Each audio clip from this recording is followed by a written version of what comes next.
Mama Kay stood on a landing overlooking the warehouse floor. Agon's dogs, as they'd taken to calling themselves, were training under his watchful eye.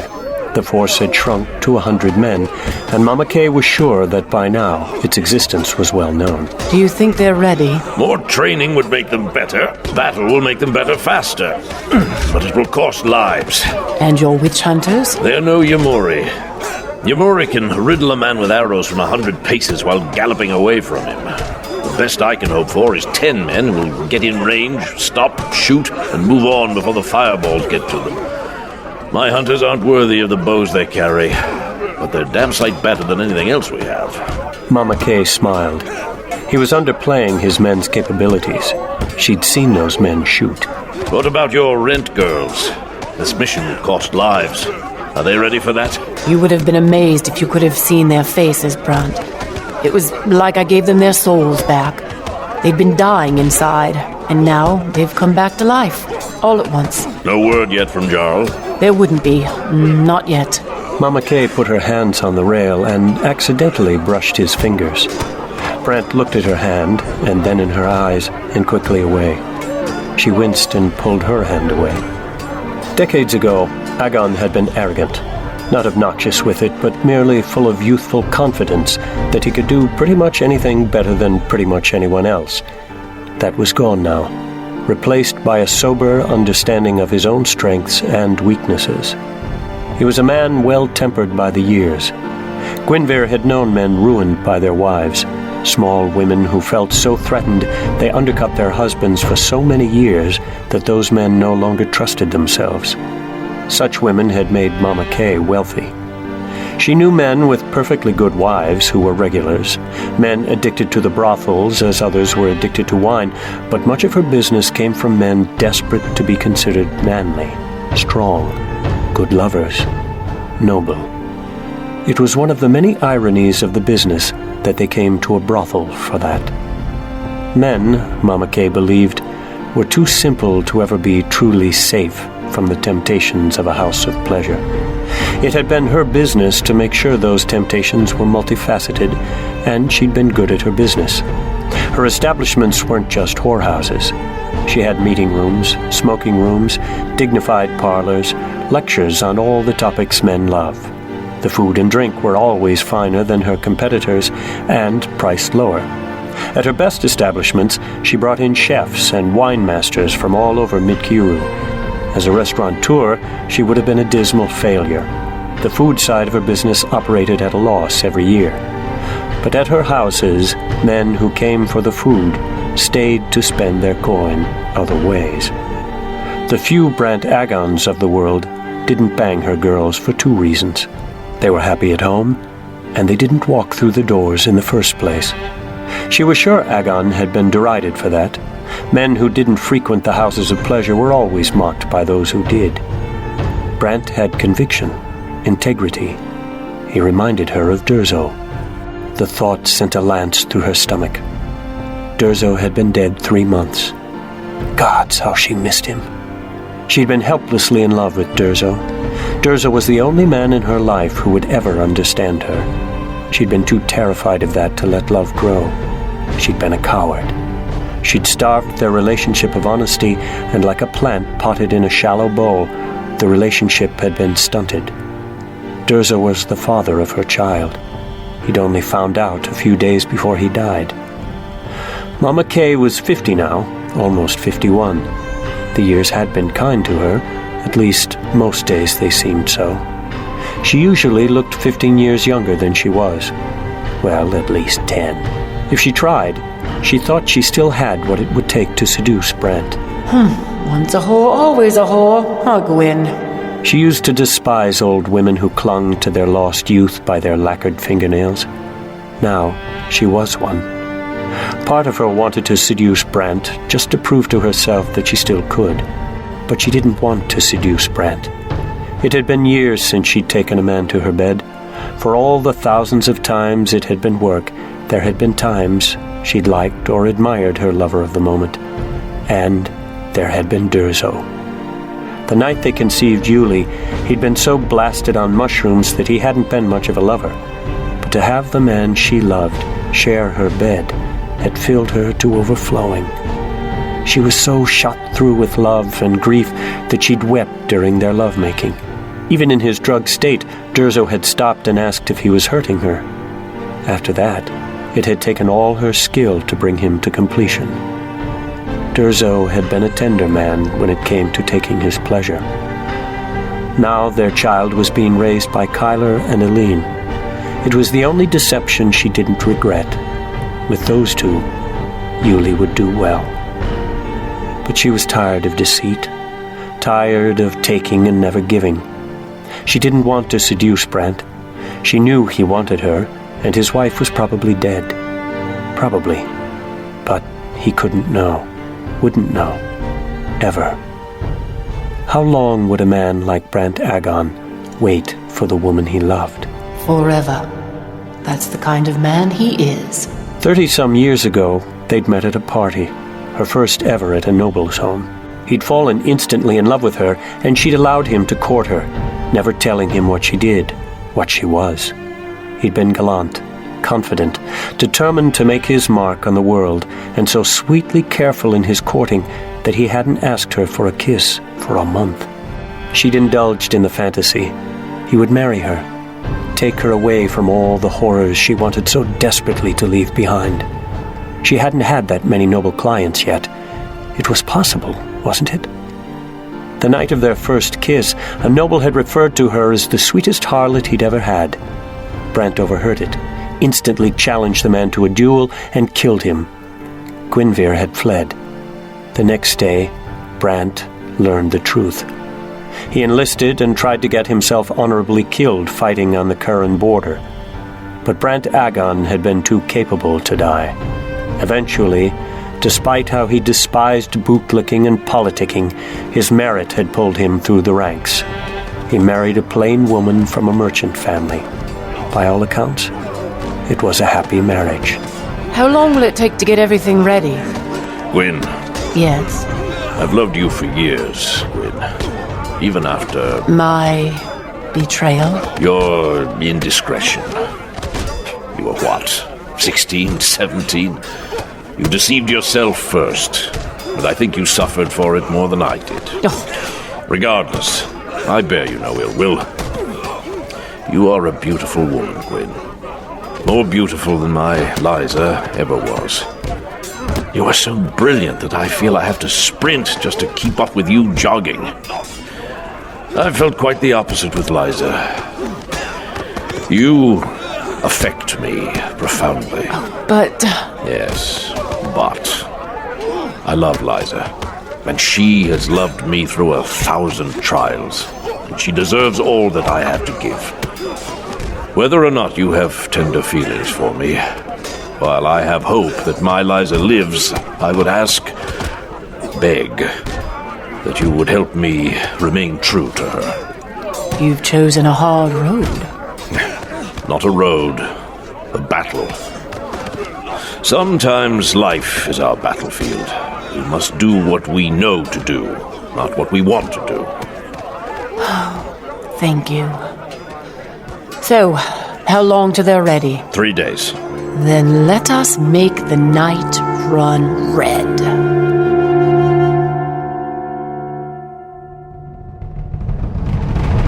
Solon dropped the 2 leather 500-weight bags he carried and grabbed Dorian as the prophet tottered. What are you talking about? Dorian pushed Solon's steadying arm away.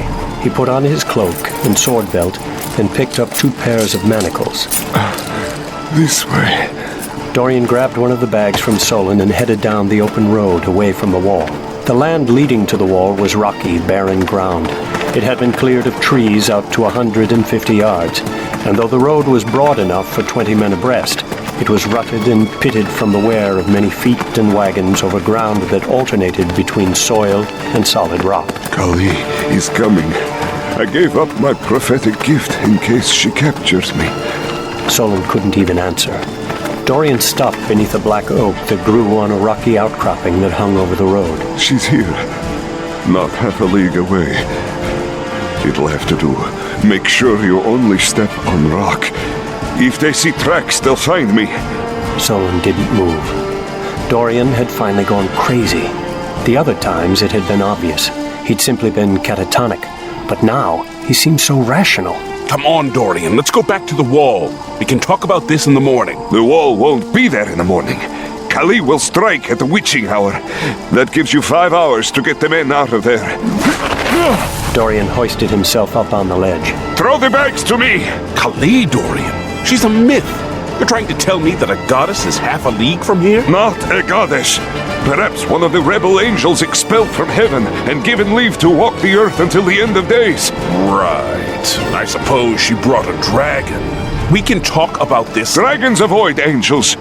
Are you going to abandon me now, when I need you? Have I ever lied to you? You thought Kurak was a myth too, before we found it. I need you. When Kali comes through the wall, I'll go out of my mind. You've seen me when I thought I could use the Veer for good. That was like 1 part wine and 10 parts water. This is pure liquor. I will be lost. Her very presence brings out the worst fears, the worst memories, the worst sins. My hubris will come out. I might try to fight her, and I'll lose.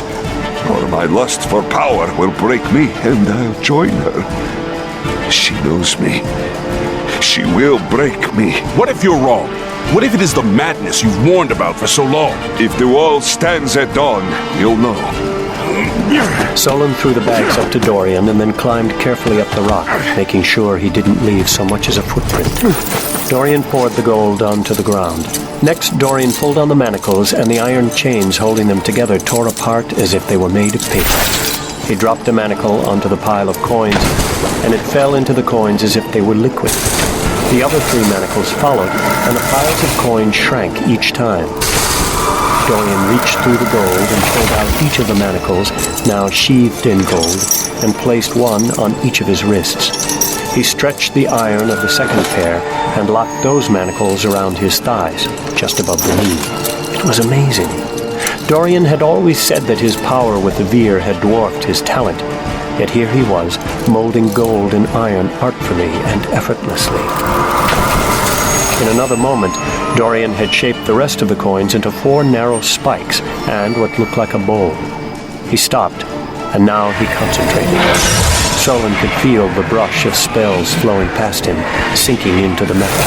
There will be a contingent with her, the Soul Sworn. They've given up much of what is to become human to serve Kali, but they aren't the danger, she is. Solon, I don't think you can defeat her. I think you should take the men away from here. Take them somewhere where their death might accomplish something. But if she makes it to Sanaria, Gerath Ursul's son will make 2 Ferale. They will use them on the Resistance. This I have seen. You didn't really do it, did you? You didn't really destroy your gift. If I don't see you again, my friend, may the god go with me.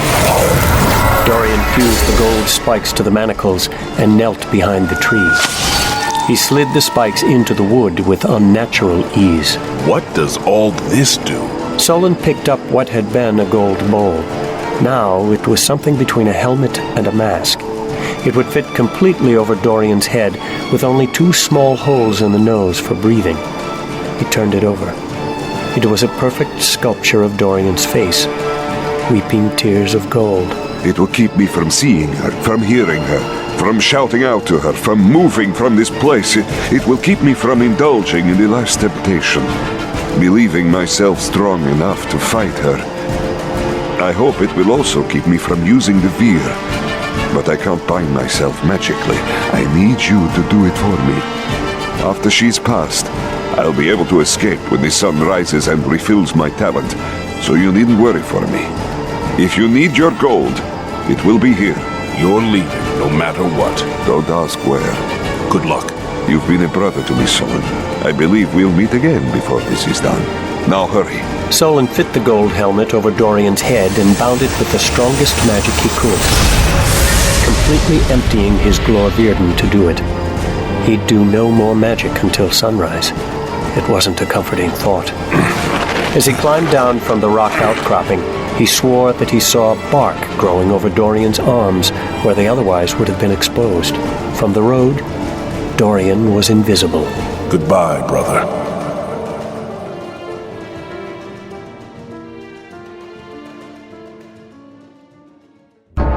The God King perched on the fireglass throne he'd ordered cut from the rock of the Maw.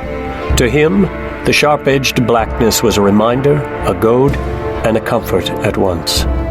His son stood before him, his first son, not just the seed of his loins. The God King spread his seed far and wide. He never considered the weeds that took hold to be sons. They were just bastards, and he gave them no thought. The only ones who mattered were the boys who would be Verdmeisters. The training, though, was more than most could survive. Only a few boys out of scores of Witchborn survived to become his Aethelings, his throne-worthy sons. Each of those had been given an Urdthon, a harrowing to prove his worth. So far, only Moburu had succeeded. Only Moburu would he acknowledge as his son, and still not yet his heir. The truth was, Moburu pained him. Gareth remembered the boy's mother, an island princess of some sort, captured in the days before the Sethi Empire had destroyed Gareth's attempt at a navy. He'd been intrigued by her, and while an endless procession of other women born high and low, willing and not, made its way through his bedchamber, he'd actually tried to seduce her. She'd been as passionate as he was calculating, as hot as he was cold. She'd been exotic, enticing. He tried everything except magic. He'd been certain with a young man's certainty that no woman could long resist him. After a year, she still held on to her haughty disdain. She despised him. One night, he'd lost his patience and raped her. He'd meant to have her strangled afterward, but was oddly ashamed. Later, Neff had told him the woman was pregnant. He'd put the child out of his mind until Neff told him the boy had survived the trials and was ready for his Urdthon. Gareth had given Moburu an Urdthon he'd been sure would be the death of him. But the man had completed that task as easily as every other Gareth had put before him. The worst part of all was that the heir presumptive to Calidor's throne didn't even look Calidoran. He had his mother's eyes, her throaty voice, and her skin, her Ledeshian skin. It was a bitter gall. Why couldn't Dorian have made it? Gareth had held such high hopes for Dorian. He'd liked Dorian. Dorian had achieved his Urdthon and then had betrayed Gareth. Gareth had held lower hopes for the one who'd called himself Roth, but at least Roth looked Calidoran. Moburu wore the regalia of an Elitaran cavalry officer, red brocade on gold with a dragon's head seal. He was intelligent, quick-witted, utterly self-assured, roughly handsome despite his Ledeshian skin, Gareth grudgingly admitted, reputed to be one of the best riders in the cavalry, and ruthless, of course. He stood as a son of the God King should.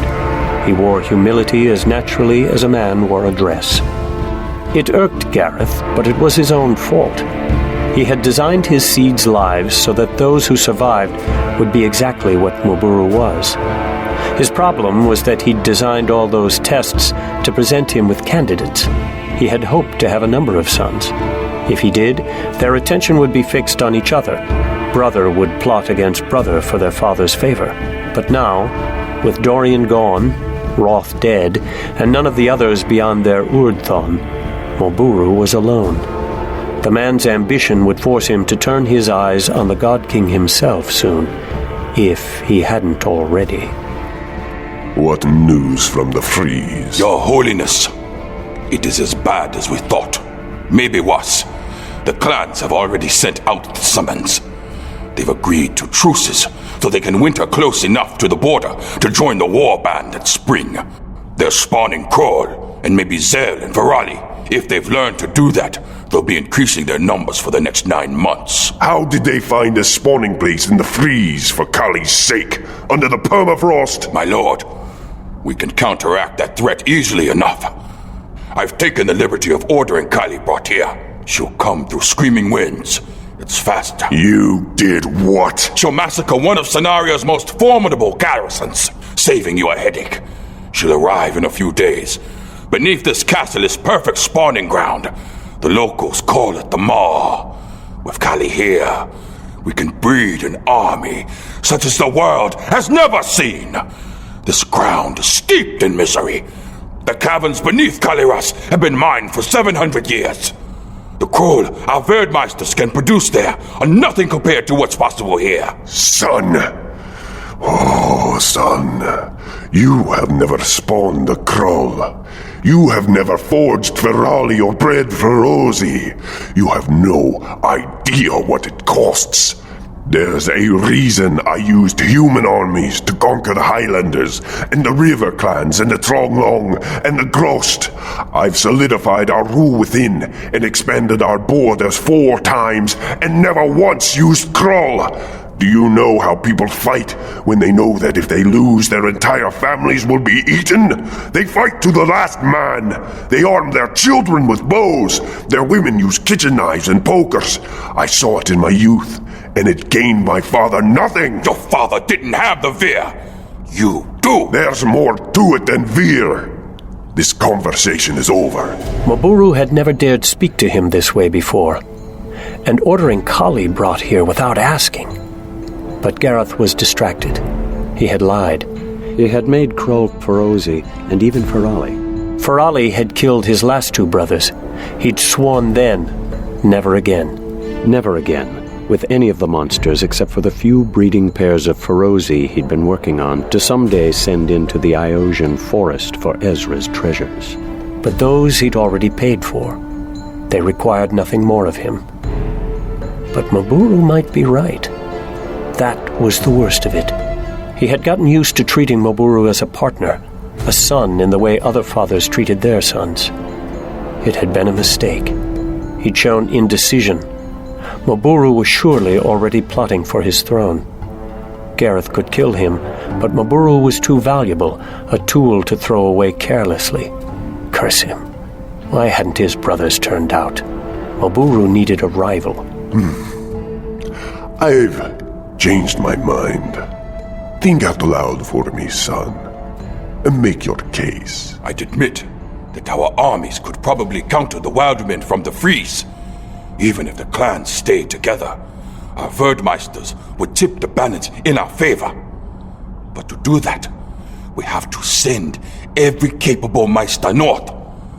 Quite honestly, there wouldn't be a worse time. The sisters grow suspicious and frightened. Some of them are saying they need to fight us now before we grow any stronger. We know the Kurans will seize any weakness to come pouring over the border.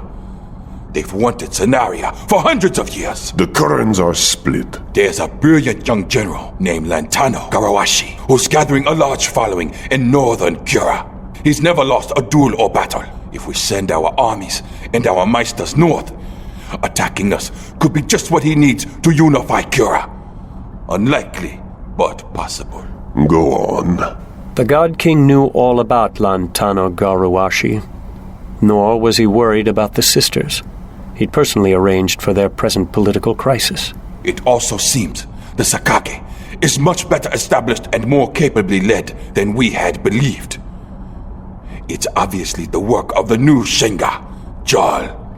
I think it shows that he's moved into a new phase of— Jarl is dead. That can't be.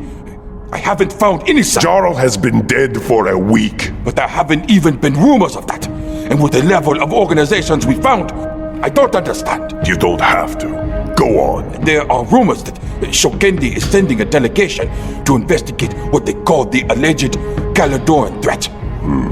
Your sources call it a delegation. Yes. And if the mages decide we're a threat, they could return to Shokendi and come back with an army by spring. Those delegates are battle mages. 6 full battle mages. The Sasuran believe that they found and lost Jorzen Alkesti's sword Kurak. They think it may be here in Scenaria. How do you know that? My source sits just outside the High Sasuran itself. Your brother told me. He's one of the delegates. My brother? Well, not a brother yet. Soon. I suppose you can guess his words on. It is somewhat more difficult than your own. He is to recover Kurak? Gareth smiled his thin-lipped smile. He could see Maburu thinking. A son who recovered Kurak would be highly favored, highly powerful. Indeed, one of Gareth's ulcers had Kurak's name on it. If any of his sons recovered Kurak, that son might not hand it over. Kurak would give him enough power to challenge Gareth himself. Maburu would think of that immediately. But Gareth already had plans for that. Many plans, from the most facile, bribes and blackmail, to the most desperate, a death spell that might throw his consciousness into the murderer's body. That was not a spell one could safely test, so the best thing was to keep the sword out of his son's hands. But you have raised some excellent points, son. You have become valuable to me. I will grant your wish. You will build me a Ferali. Yes, Your Holiness. Oh, and Maburu, impress me. You want us to flee, and you won't say why? Is that supposed to impress me? Lord Voss looked utterly vexed. 300 soldiers had gathered in the dark courtyard, the moon a sliver in a night sky aflame with stars. 300 soldiers dressed for battle, bundled against the fierce cold that had already descended on these mountains, though summer's heat had barely lost its edge in Cenarius City. 300 soldiers and their commander, who wasn't Solon. 300 men who were watching the exchange between Solon and Leros Voss. I admit that it sounds weak, but I only ask for a day. We leave for 1 day and then we come back. If I'm wrong, it's not like there are any looters who will have taken anything. We're the only people in these godforsaken mountains aside from the Highlanders, and they haven't raided the wall in 3 years. It's abandoning our post. We're sworn to hold this wall. We have no post. We have no king. We have no lord. We have 300 men and an occupied country. Our oaths were to men now dead. Our duty is to keep these men alive so they can fight when we have a chance. This isn't the kind of war where we gloriously charge the enemy lines with our swords waving. If you would have us leave, I demand to know why. A contingent of Caledorian elites known as the Soulsworn is coming. They're bringing the Caledoran goddess Kali to Cenaria. They'll attack the wall at the witching hour. And you want to leave? Do you know what it will mean when we capture the Caledoran's goddess? It will destroy them. It will give our countrymen hope. We'll be heroes. This is the place to stop them. We have the walls, the traps, the men. This is our chance. This is just what we've been waiting for. Son, this goddess... We're not talking about capturing a statue. I think she's real. If you need to run away, you go ahead. You know where the road is. Of course, I can't let you go until you give me my gold back. If Solon told him where his gold was now, Voss would have his men go get it immediately. Dorian would be left helpless. To hell with you, and to hell with me too. We'll die together.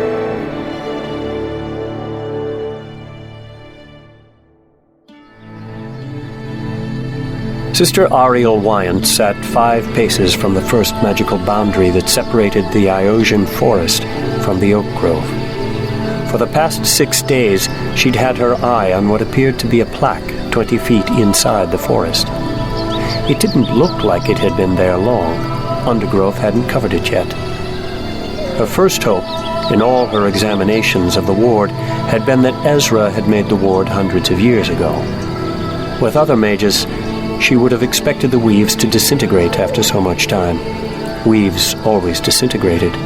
But with Ezra, always didn't mean always. The proof shimmered just beyond mundane sight before her. The second hope was that, given Ezra's power and the power of the other magi of his era, he would be defending himself against opponents far more powerful than any alive today. Sister Ariel didn't have the arrogance to think herself equal to those Ezra would have expected. She could only hope that her light touches against the weaves would be beneath notice. Termites were tiny, but they'd destroyed many a mighty house. So, for 6 days, she'd examined and re-examined the weaves that divided the Iosian forest from the oak grove. It was as beautiful as a black widow's web. There were traps both large and small.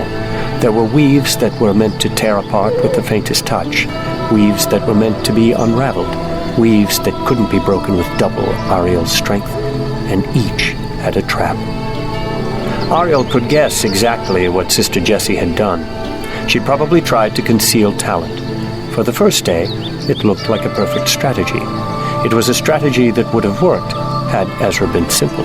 Sister Jessie was weak enough that she could compress her talent and then shield it. That would make her talent invisible to other sisters or to male seers. Now there was a strange thought.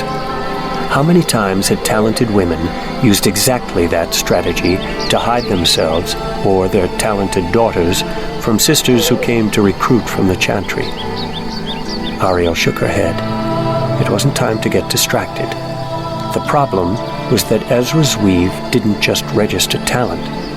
As nearly as Ariel could tell, and she had to guess because of the complexity and delicacy of the weaves, Ezra's weaves detected mages' bodies. Everyone knew that mages were different from regular people, but not even healers today understood exactly how magic changed a mage's flesh. That it did so was undeniable. Mages aged differently, sometimes more slowly the more talented they were, but sometimes not. Regardless, their very flesh was altered in subtle ways by their constant interactions with magic. Apparently, Ezra knew exactly what those ways were. Sister Ariel should have guessed that. Among no few other achievements, he had been Asa Salar, a lord of healing. He had created the Dark Hunter, created a living being. Oh, Sister Jessie, did you walk right through this wall of magic? Did you really think yourself cleverer than Ezra himself? How many mages' bones litter this damned forest? She was letting her mind get off the problem at hand. She was still alive. She had made it past the first barrier. Now she needed to do something with that accomplishment. She needed to get that damned gold plaque. It was stuck 20 feet away, just at the top of a small hillock. It was so close, and yet she had no hope of getting it. Her examination of Ezra's traps had left her convinced of it. It would take her years to dismantle his traps. Years, if ever. Even if she had the time, she would never be sure that she hadn't missed something. She could never be sure how many other layers of protection were left. Ezra might have spun this ward in a few days. He might have intended that this layer be penetrated by weak mages. Sister Ariel could spend her whole life dismantling traps and never uncover Ezra's real secrets. If she'd come here as a younger woman, she might have thought it a worthy use of her life. But as a younger woman, she'd been much more idealistic. She'd believed in the chantry with the kind of foolish faith that most people reserve for their religion. If Ezra did possess devastatingly powerful artifacts, would Ariel really want to deliver those to the speaker? Would she trust Istariel with something that would multiply her power 10 times? Stop it, Ariel. You're letting your mind wander again. She looked at the plaque. Then she started laughing. It was so simple. She stood and started walking back to the village. She returned an hour later with a full stomach and a rope. Master Zoralat had been kind enough to show her how to make and throw a lasso. For the last 2 days, she'd wondered how to get the plaque, and for 2 days she'd thought of only magical means. Stupid. Stupid. The next several hours proved her clumsy as well. How many times in her life had she sneered at the men who worked the chantry stables? This was the kind of exercise every sister should be exposed to, in front of all the stable hands in the chantry.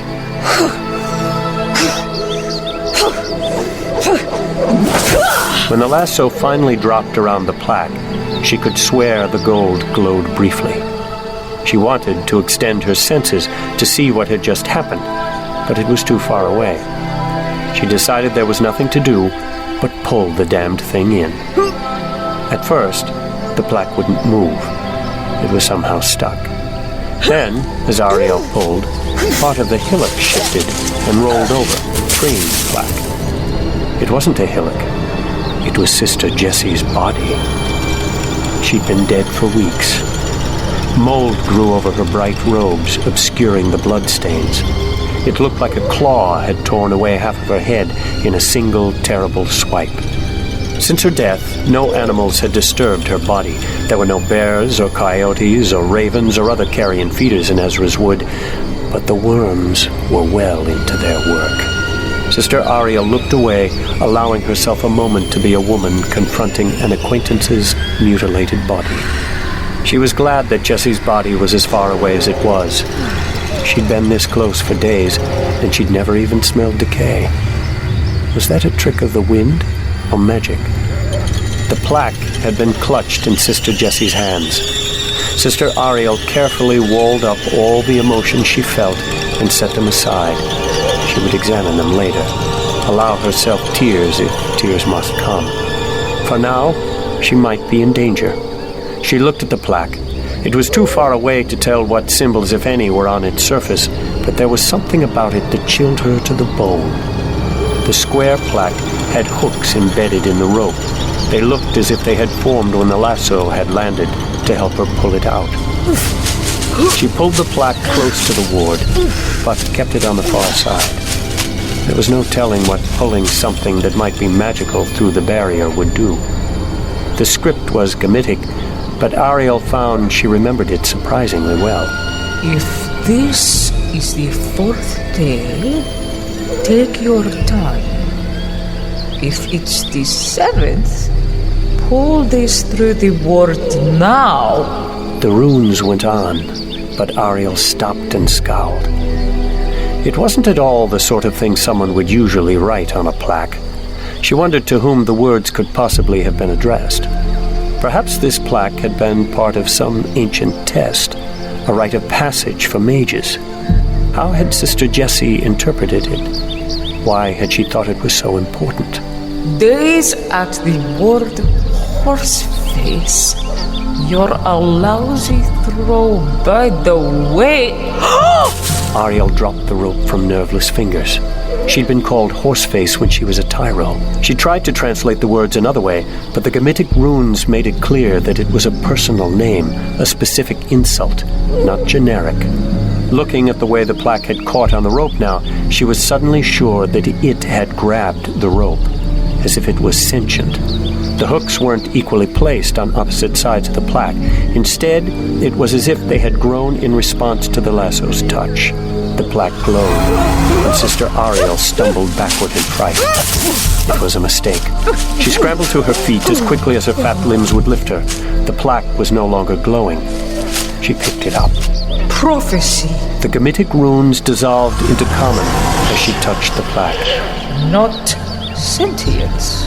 The script continued to appear before her, as if written by an invisible quill. If this is the seventh day, look 2 stadia south. Stadia?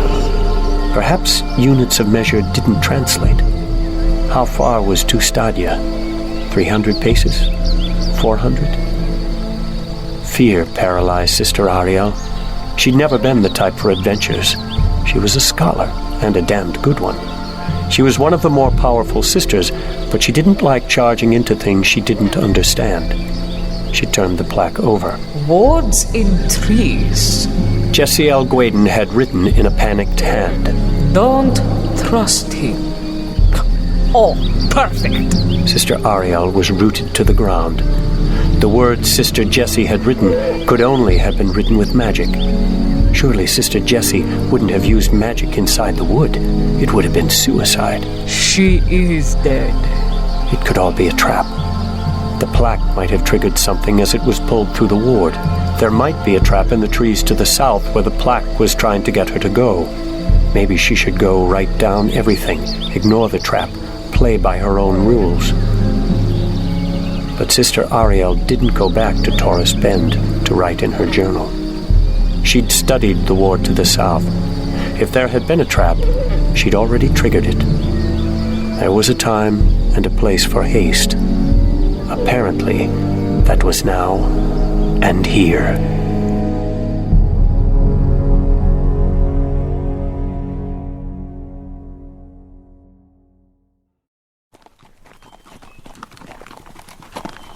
So, you're kind of a pain in the ass.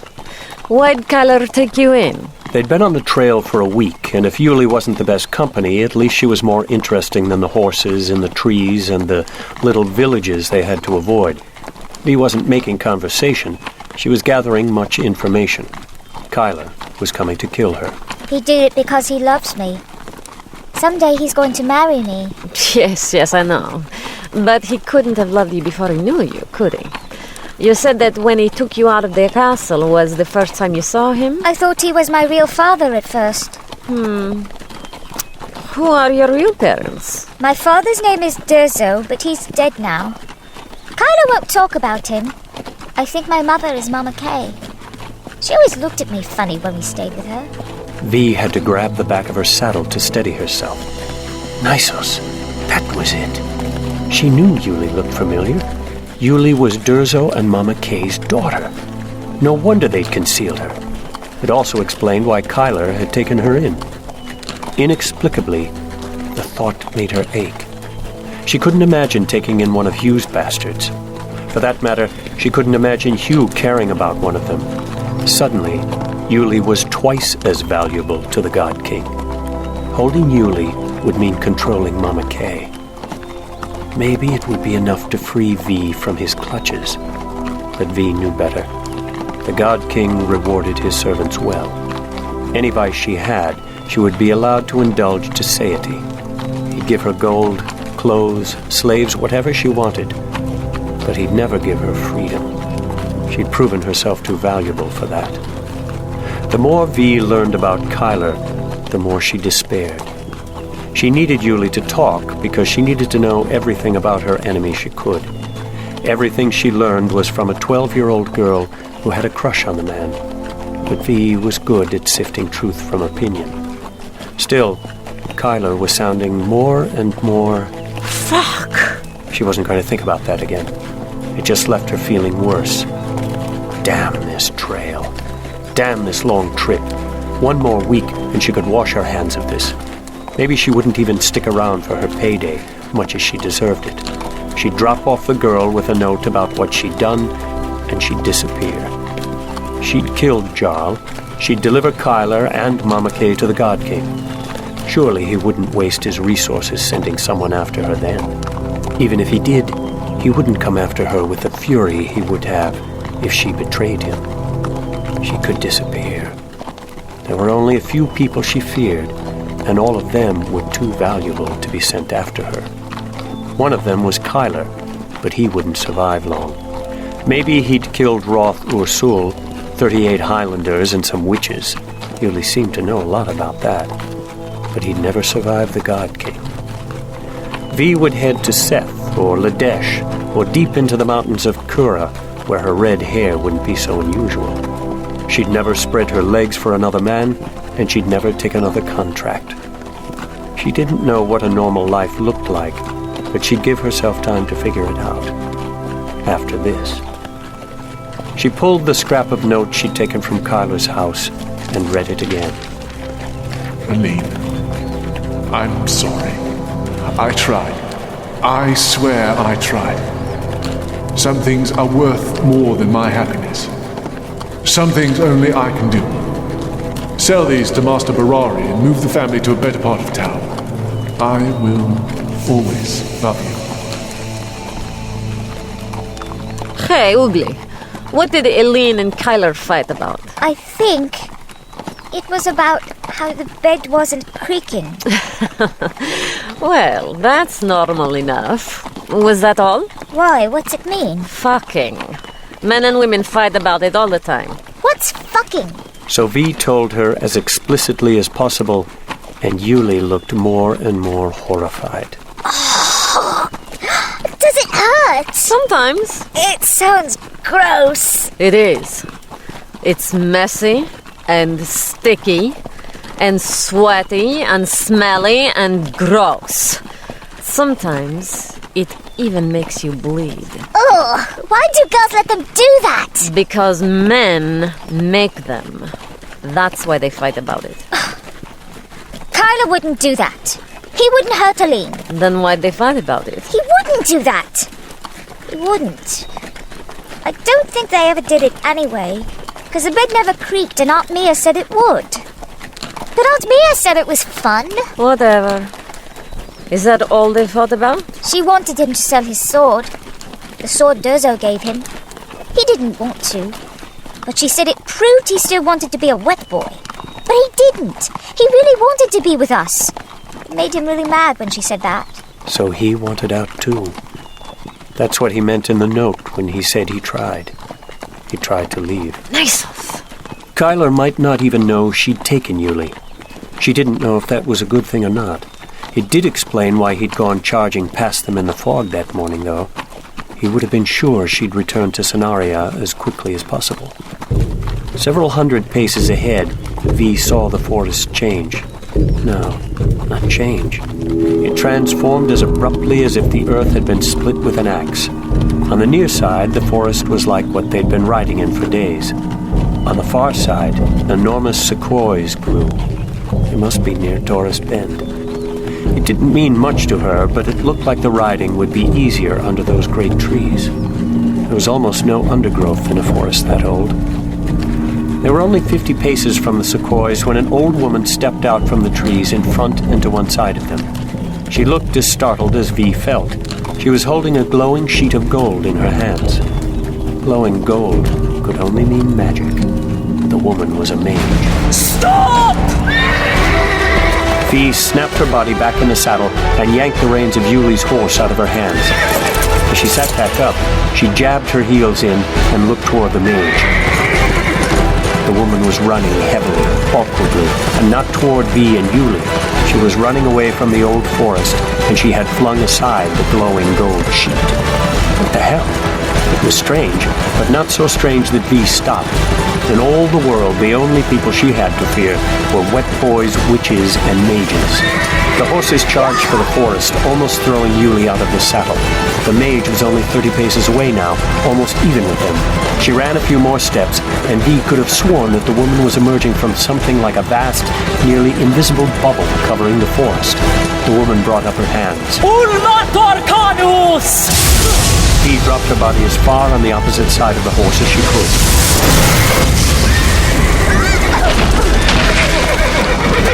Yuli flew off the horse. There was no hesitation.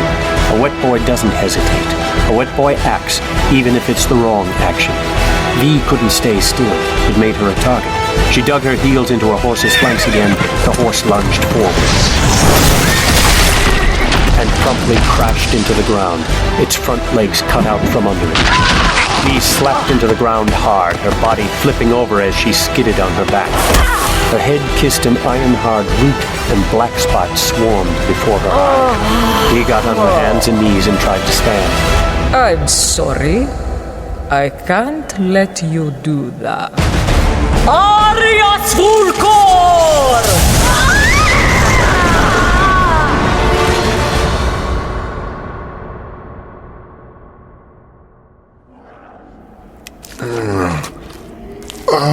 It was two small cuts, a line along the ribs and a matching line across the inside of his arm. Neither was deep. The knife had cut skin but not muscle. Even together, they were nothing a clean bandage and some fresh air wouldn't have seen heal in a few days. But in the whole, nothing was clean. Fresh air was only a memory. Logan recognized the signs, but there was nothing he could do. He was hot and cold already, shivering and sweating. The odds were he wouldn't come out of the fever. After all the time he'd spent in the hole, he was a shadow of his former self. Cheeks sunken, eyes bright, face skeletal, his tall frame now skin and bone. If he survived, he could get worse yet, he knew. For all that he'd starved, Logan still didn't have the malnourished, emaciated look that those who had been in the hole for years had. His body was clinging to its strength with a stubbornness that surprised him. But the fever cared nothing for that. It would take days at the least to fight off the fever. Days of total vulnerability. Natasha, tell me again about the resistance. The younger Grayson daughter had a haunted look in her eyes. She didn't respond. She was looking across the hole at Finn, who was gnawing on sinews to add to his rope. Natasha, They move around. There are a number of estates that welcome them in the east, especially the Gyres. Even the Lycanoct have helped. Bastards. Bastards who are our enemy's enemy. And our numbers are growing? Our numbers are growing. We've been conducting raids, small groups, going and doing anything they can to hurt the Caledonians. But my sister wouldn't let us try anything big yet. Count Drake has set up informants for us in every village in eastern Sonaria. Count Drake? Wait, I asked that before, didn't I? She didn't respond. Her eyes were still on Finn. Finn had killed 4 of the newcomers in the last 3 days. 3 days? Or was it 4 now? Count Drake was part of the resistance. That was great. Logan hadn't known if the man had made it out alive. I'm glad Kyla didn't kill him, too. Who? Count Drake. He betrayed me. He's the reason I'm down here. Count Drake betrayed you? No, Kyla. Dressed all in black. Called himself the Night Angel. Kyler Stern is the Night Angel. He was working for Caledor all along. No, he wasn't. The Night Angel's the only reason there's a resistance at all. I was there.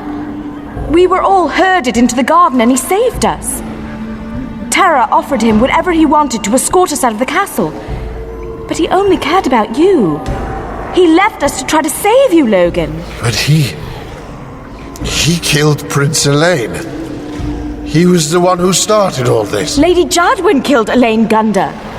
She's been given a portion of his estates as her reward. It didn't seem possible. After everything had been stripped away from him, Natasa was giving him back his best friend. He missed Kyler so much. And Sarah Drake? Was she with you too? She's part of the resistance? Kyla saved her? She's dead. Did she suffer? Natasa looked down. Sarah. His fiancée not so long ago. She seemed part of another life, another world. He had loved her once, or thought he loved her. How could he have loved her when she'd barely crossed his mind in all the time he'd been down here? She'd betrayed him. She'd slept with his best friend, Prince Elaine Gunder, when she had never even slept with him, the man she said she loved. Had that been it? Had that betrayal extinguished his feelings for her? Or had he ever loved her at all? He thought that he was finally understanding love on his wedding night. Everyone who is infatuated thinks he understands love. But Logan couldn't help it. What he'd felt for Janine Gunder, the 15-year-old girl he'd been so sure was too young and immature for him, had seemed like love. Maybe he'd been snatched away before he'd had time to see her flaws, but Janine Gunder, Janine Geyer, his wife, if only for a few tragic hours, was the woman who had haunted his thoughts. He dreamed of her in the moments before sleep yielded to the hard stone and cruel stink and howling and heat of the hole. Her full smile, her bright eyes, her golden curves in candlelight, as he had seen her just once, so briefly, before the Caledoran soldiers had broken into the room, before Roth had cut her throat. Oh, God. Everything was fuzzy and getting fuzzier. He had held off grief for so long, but he couldn't do it anymore. I'll be with you soon. That's what he had told Janine. It was true now. He was going to die here. He already was dying. He looked at Natasa's face and she was weeping with him. The poor girl. She'd been captured, betrayed by someone in the resistance and put down here with these monsters. Logan didn't know how much she wept for him and how much she wept for herself. He didn't blame her. She had to know that once he was gone, the Holers would take her. Even Lily was crying. He wouldn't have imagined she was capable of it. Why was she crying? Was she afraid that once the Holders had Natasa, who was younger and prettier, that she'd lose her power and her position? That she would be killed? Looking at Lily's face, Logan hated himself for the cynicism of that thought. He'd been down here too long. The look on her face wasn't fear, it was love. Lily wasn't weeping for herself. She was weeping for him. Who am I to deserve such devotion? I'm not worthy of this. Help me up. Lily looked at Natasa, and her tears ceased. Everyone in the hole was looking at Logan now. Some with curiosity, some with hunger. Finn looked positively jubilant. All right, you fucks. Listen up. I've kept a little secret from you because I didn't know what fine, upstanding felons you all are. I've kept a little secret that might make a big difference. Yeah, we know. Our little king thinks he's Logan Goyer. He thinks he really is the king. Finn, there's two good reasons for you to shut your shithole. First, I'm dying. I've got nothing to lose. But if you keep that tooth-filled anus of yours shut, I'll die, and you won't have to do a damn thing. But if you keep talking, I'll come kill you. I might be weak, but I'm strong enough to drag your poxy asshole down the hole if I don't mind falling in myself. Believe me, if we start fighting, there's more than one person down here who will make sure we both go in. And the second reason? If you don't shut up, it'll be your fault that I threw this down the hole. Logan reached inside his belt and pulled out an iron key. It's the key to the grave. The Holders started pressing closer, and Logan staggered toward the hole. He held the key out over the darkness and swayed back and forth in not completely feigned dizziness. I'm feeling real sick, real dizzy. So if you all want this key to go in its little home up there, now listen real close. How could you have held on to it all this time? We could have escaped months ago. Shut up, Nick! Logan looked around, trying to see where the greasy Caladoran Duke was, but the faces were a blur. If we want to use this key, we have to work together. Do you all understand? If one person does the wrong thing, we all die. And the worst thing is, we have to trust each other. It will take 3 of us to reach the lock. We do this my way, or I throw away the key. If we do this my way, we all get out. Understand? Even you, Finn. Once we get up into the moor, I have a plan that will get at least half of us out. Maybe all of us. They've been doing construction at the other end of this tunnel, and I think I can use that as long as we kill Gorky before he raises the alarm. But you all have to do exactly what I say. He's crazy. It's our only chance. I'm in. Everyone looked at Tats in wonder. It was the first time anyone had heard the tattooed Lord Rukari speak. Good. Now we need 3 people to make a tower to reach the gate. Nasha will be the base, I'll be the second, and Lily will unlock the gate. From there we've got 2 options, and which one we choose is up to Finn. Finn looked even more suspicious. First option. All of you who are light enough and strong enough to climb up the 3 of us can get out. But I won't let Finn climb out. So me and Nasha and Finn will die. Anyone's going, I'm going. You're not. Shut the fuck up, Finn! Second option. Finn gives Lily his rope. She can tie it to something up there, and we all climb out. Finn, it's your rope, so it's your choice. Oh, and if I don't get out, I'm not telling you my plan to get out of the mall. Everyone looked at Finn. You can use a rope, but if you want to use my rope, I'm going to be part of the tower. I'll open the grate. Forget it. No one here trusts you. If you get out, you'll leave us. Well, I'm not climbing up that toothy freak. You want my rope? I want to be part of the tower, and that's final. Fine. I'll be the base. You be the second. Lily opens the grate. Logan handed her the key. Lily, if Finn tries anything, you throw that key down the hole, got it? If anyone tries anything, I throw the key down the hole.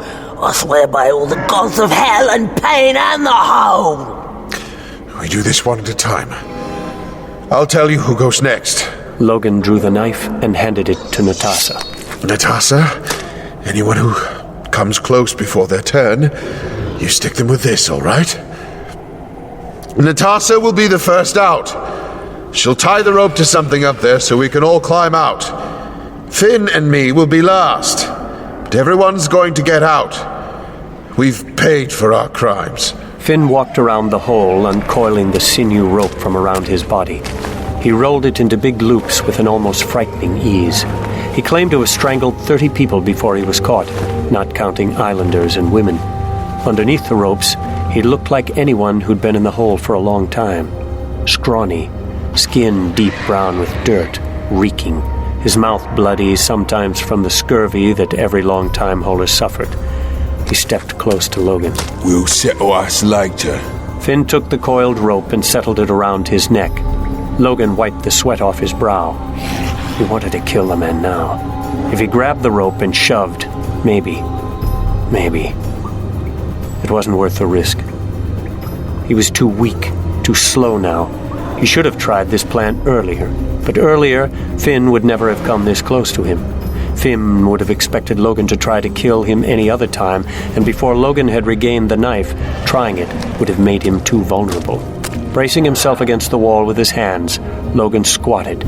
Finn edged close to him, sneering. Fucking buggers probably trying to sneak up picking me bits the whole time I'm above him. He finally put a foot on Logan's thigh, stepped onto his back, and then up onto his shoulders, walking his own hands up the sheer wall. Surprisingly, the weight wasn't that bad. Logan thought he could make it. He just had to lock his knees and lean on the wall, and he could make it. There was no way he'd be able to climb up the rope on his own strength, but maybe his friends would pull him out. If he went out last, he'd tie the rope around himself, and Lily and Nash and Natasa could pull him out. Hurry! You're too damn tall! Can you squat down? Logan shook his head. Shit. Fine. Ask Nash to help. You're the only one he listens to. Ask him what? To lift me! Oh, Nash, pick her up! Nasty, you big bird! No, Nash, not like that. It took some coaching, but finally Nash understood and squatted beside Logan while Lily climbed up onto his back and then stood on his shoulders. Then she put the key in her teeth and started trying to transfer over. Logan was much taller than Nasher, so Lily had to step up onto Logan's shoulder, where Finn was already standing. The uneven weight made Logan sway. Ah, stay still, you stupid fucking twist! Natasa put a hand on Logan's shoulder, trying to brace him. Logan felt cold wash over him. Go! Just hurry! Lily's weight pressed down again on his left shoulder. Then weight shifted back and forth above him as she and Finn tried to balance. Logan couldn't tell what they were doing. He squeezed his eyes shut and held on to the wall. You can do this! You can do this! The weight shifted suddenly, hard to the right. Logan sagged and then fought, his right leg shaking with the exertion. The burden suddenly lightened. Logan squinted up and saw that Lily was on Finn's back, and she had grabbed the grate above her with one hand, stabilizing herself and taking some of her weight. Oh, where are all my little puppets? How I do so love to fuck your world over. They all knew whose voice that was. Gorky was coming.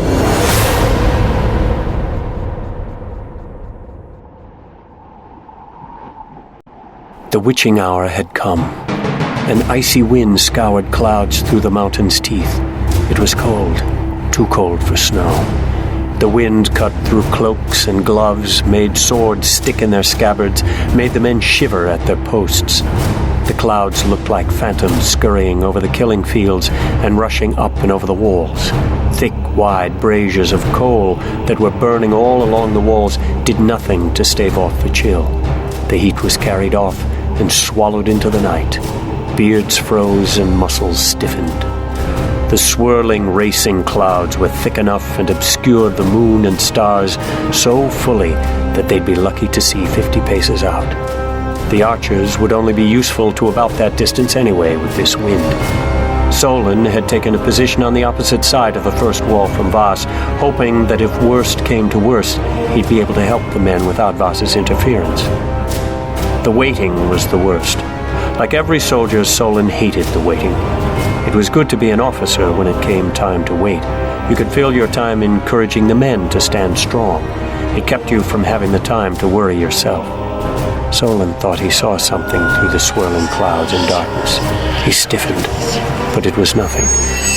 He turned to the men nearest him. It's time!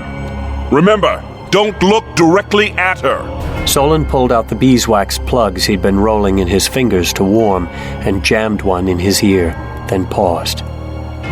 He thought he saw something again, but it wasn't the outline of a man or a horse, but an enormous square. No, it was nothing. Around him, other men were leaning forward, squinting into the darkness.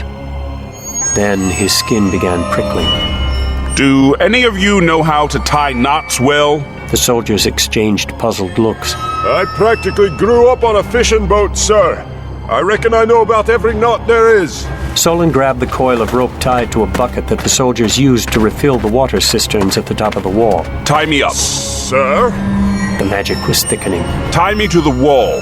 Tie me so I can't move. Take my weapons. Sir, I don't... I'm a mage, damn it. I'm more susceptible to what she's... Damn it. She's coming. Soldiers were turning, staring at him. Don't look at her. Don't believe what you see. Damn it, man, now. The rest of you, shoot! The former sailor looped the rope around Solon expertly. In moments, Solon's hands were tied behind his back, secured to his feet, and only after that was his cloak bound around him so he wouldn't freeze. Then the man bound him to the winch they used to raise the bucket. Now a blindfold and my other earplug. The man had bound him facing over the wall. Solon should have told him to make sure he couldn't face her. Hurry, man! But the soldier didn't respond. He was looking over the wall into the darkness, as was everyone else. Lorna! Ellie! Is that you? His face flushed and his eyes dilated. He threw his cloak off, then he jumped off the wall. He was halfway to the ground before he flailed wildly, suddenly aware, trying to find something to save himself. The rocks broke his body cruelly.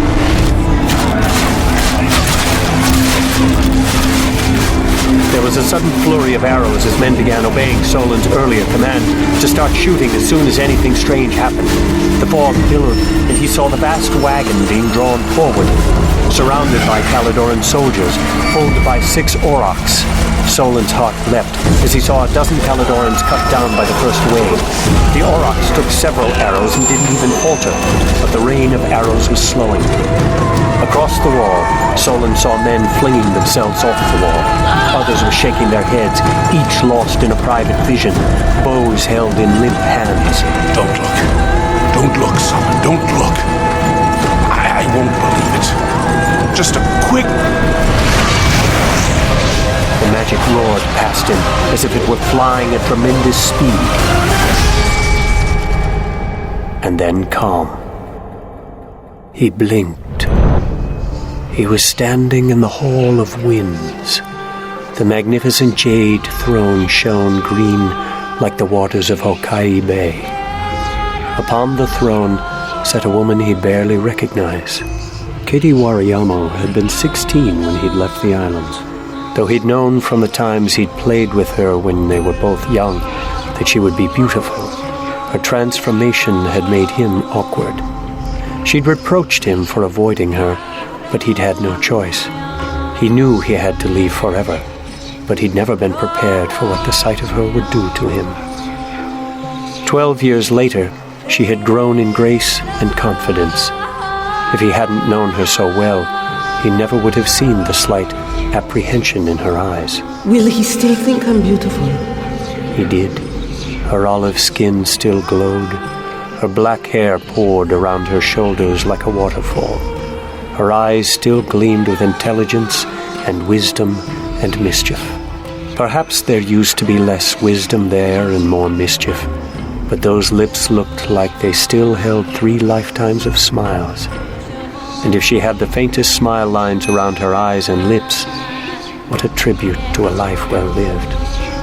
To him, they were a mark of distinction. His eyes swept over her body, clad in light blue silk nagika, cut to emphasize the perfection of each curve, bound at the waist by a narrow belt of gold, the silk looped up over one shoulder.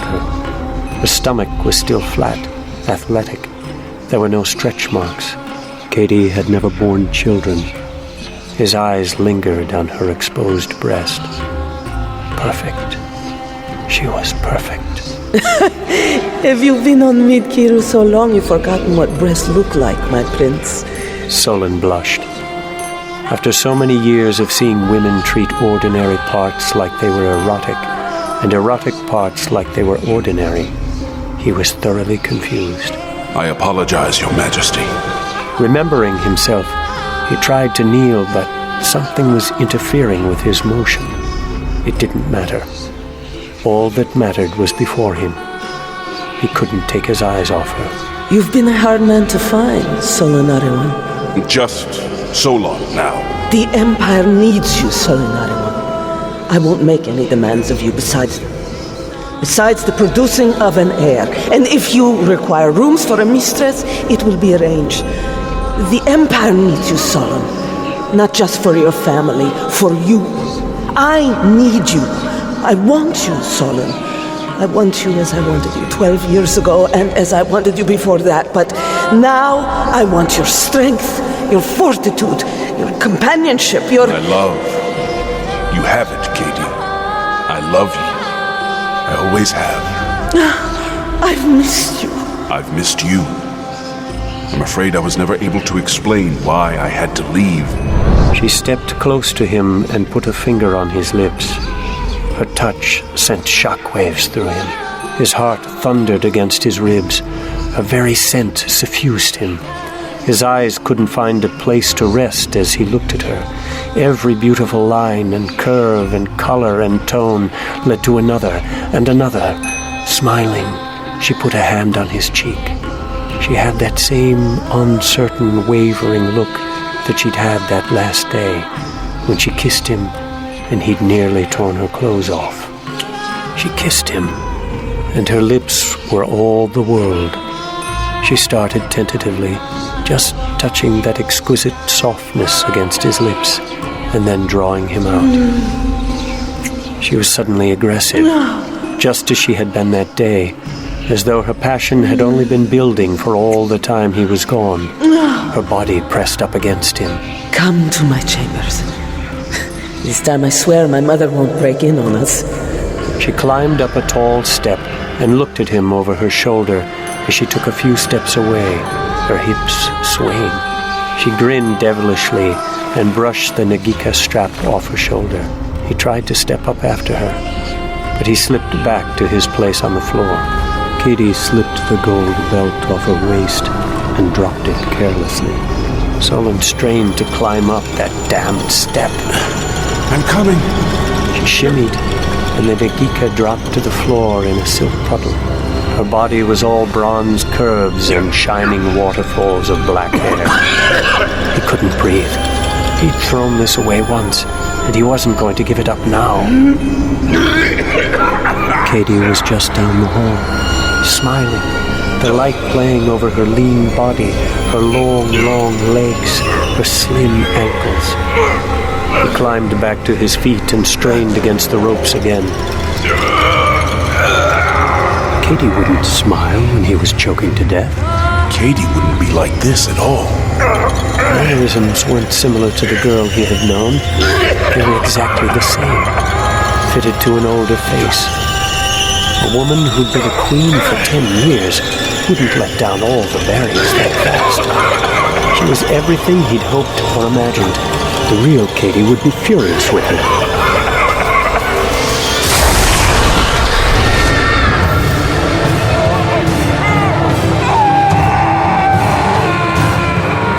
The vision disappeared all at once, and Solon was back on the wall. He was staring over the edge, only the ropes keeping him from falling to his death. Around him, men were dying horribly. One stomach had swollen to 3 times its normal size, and he was still reaching into the air, as if shoving food down his throat. Another was purple, screaming at someone who wasn't there, but he was no longer screaming words. His voice was a wreck, and every once in a while he coughed and blood flew out his mouth, but he never stopped screaming. A man was beating the stone wall with his hands as if they were attacking him. His hands were bloody stumps, ruined, but he never stopped. Others were lying down, dead, with no indication of what had killed them. Many had killed themselves by one means or another, but some had been scorched with magic or exploded. The wall ran red with their already freezing blood. The gate had been blown apart while he'd been in his trance, and dark figures were marching toward them now, driving the team of aurochs pulling the enormous wagon. It was Kali. Has Dorian gone mad yet? That was my little gift, you know. Solon looked but couldn't see the source of the voice. He wasn't sure it was coming from inside his own head. He's completely cured, actually. So he is alive. Solon wanted to crumple. They thought Dorian was dead, or at least they didn't know. Let's get this over with. You've been told many lies in your life, Solanaru. They lied to you when you were growing up. They lied to you at Shokendi. They stole from you. I'm not going to offer you power, because the truth is, I can't give you power. The Veer doesn't come from me. That's just another lie. I wish it did. The truth is, the Veer is natural, and it's vastly more powerful than your pitiable talent. The truth is, Dorian's talent was weak before he used the Veer, and you know how powerful his talent is now. It's enslaving. Meisters are like drunks looking for the next glass of wine. Some of them, yes. The fact is, some people can't handle drink, but most people can. Maybe you'd be one of the people who can't, like Dorian, but I wouldn't bet on that. The truth is, Dorian always liked his special place in the sun, didn't he? He liked having you look up to him, having everyone look up to him. And what would he be without his power, without his extra gifts? He'd be so much less than you, Solon. Without the Veer, he'd have no gifts, and his talent would be minuscule compared to yours. So where would that put you if you used the Veer? Even if you just used it once. Just to unlock the hidden talents you don't even know you have. What could you do with that kind of power? Could you go back to Seth and make things right? Take your place with Katie on the throne? Take your place in history? I don't know. I don't really care. But you're pathetic, you magi. You can't even use magic in the dark. Really? Lies. It's all lies. Is it? Well then, you hold on to your weakness, your humility. But if you ever change your mind, Solanarion, this is all you have to do. The power is there. And it's waiting for you. And then she showed him. It was simple. Instead of reaching toward a source of light, the sun or a fire, or instead of reaching into his Glor Virden, he just had to reach toward Kali. A little twist, and it was there. An ocean of power being constantly fed from tens of thousands of sources. Solon couldn't understand it at all, but he could see the outlines. Every Caledoran prayed morning and night. The prayer wasn't empty words. It was a spell. It emptied a portion of everyone's Glor Virden into this ocean. Then Kali gave it back to those she willed, when and as much as she wanted. At heart, it was simple, a magical tax. Because so many people were born with a Glorvierden, but lacked the capability or the teaching to express it, Kali's favorites would always have ample power, and the people would never even know they were being robbed of their very vitality. That didn't explain the Vir, but it did explain why the Caledorans had always used pain and torture in their worship. Kali didn't need the suffering. She needed her worshippers to feel intense emotions. Intense emotions were what allowed marginally talented people to use their Glorvierden. Torture was simply the most reliable way to spark emotions of the right intensity. Whether the torturer and tortured and spectators felt disgusted, loathing, fear, hatred, lust, or delight made no difference. Kali could use them all. My soul sworn will find you now, and you'll die. You emptied your Glorvierden already, didn't you? Be gone! Oh, you're a good one. I think I'll keep you.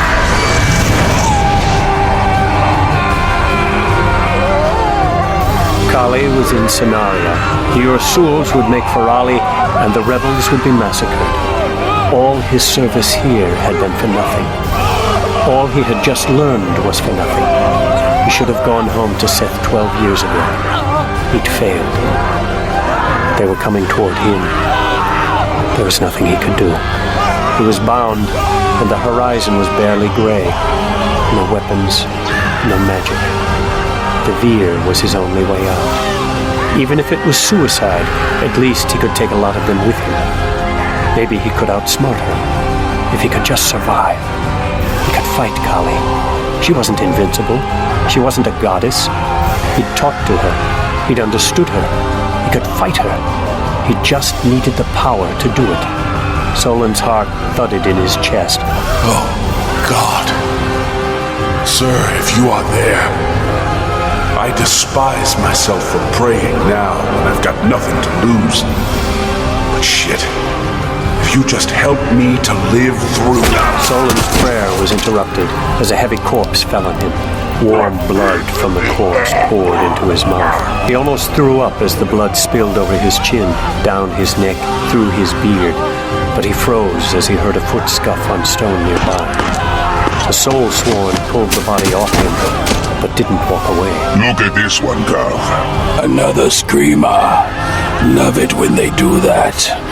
Must have pissed off the men, Must have been one of the first to go if they tied him up like that. The first soul sworn stepped close and bent over Solon. The man stood and kicked Solon in the kidney. Pain lanced through him, but he didn't make a sound. The man kicked him again and again. He's still alive. Kill him. Solon's heart leapt into his throat. It was over. He had to grab the Vir and die. Wait. The thought was so calm, so simple and clear that it seemed to come from outside of him. Solon held still. The second I hear still, He didn't know. He'd take the Vir, then Kali would have him. Shit! My blade's frozen. Could have sworn I got it cleaned off. Forget it. If he could have gotten out of the ropes, he would have, when she came through. And they walked away.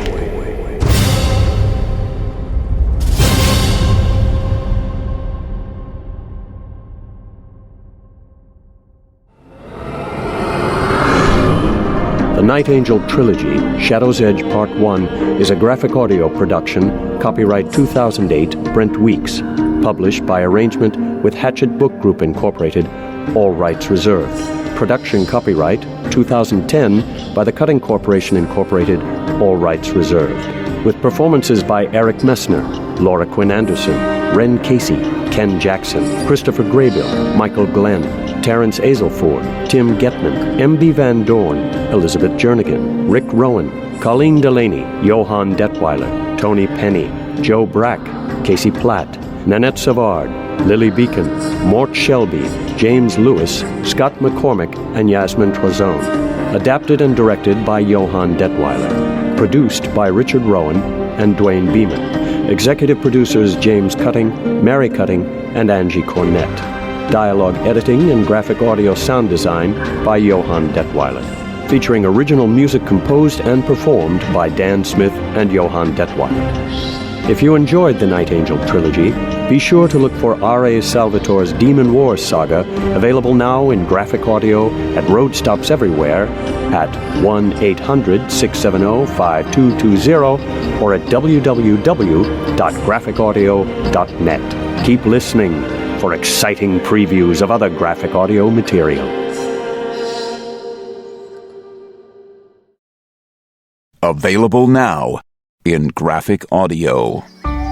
Many years ago, my people, the Togairu, were conquered by the Berenice. It is a situation that cannot be allowed to continue. I know the tale.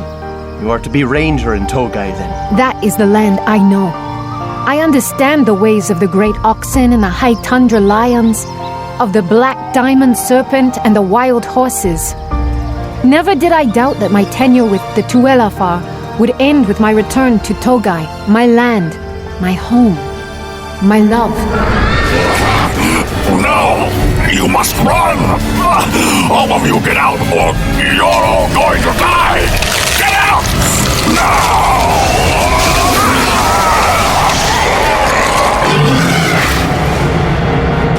You disgrace your father! You bring dishonor to your name, and tragedy to those who brought you in to care for you. It was an accident!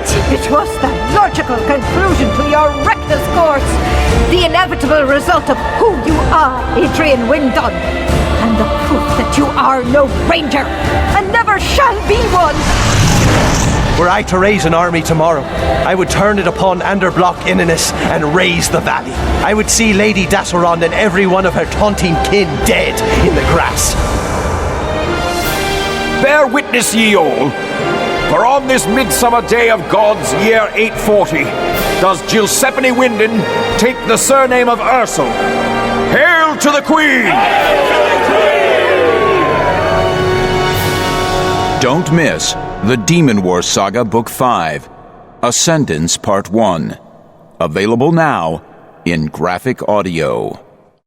Available now in graphic audio. How far you reckon we are from St. Louis?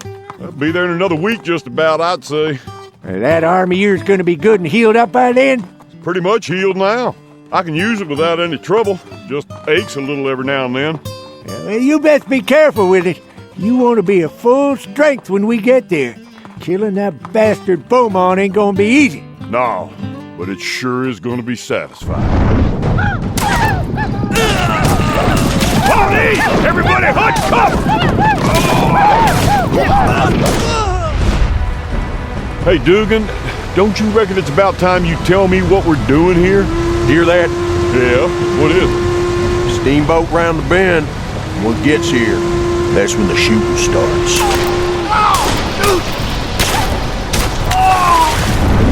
Beaumont! I'm coming for you, Beaumont, you goddamn coward! I'm gonna skin you alive! The First Mountain Man 16, Preacher's Fire. Available now in graphic audio. If you can't find that graphic audio title you're looking for, go to www.graphicaudio.net, where you can order it in CD format or digital download. If you're on the road, call 1-800-670-5220. That's 1-800-670-5220. Or www.graphicaudio.net. And if you're looking for a great way to try out a different graphic audio series, check out our convenient and easy-to-store long-haul box sets, which contain up to 5 books of a series. Available only at www.graphicaudio.net. Be sure to sign up for our monthly newsletter or follow us on Twitter.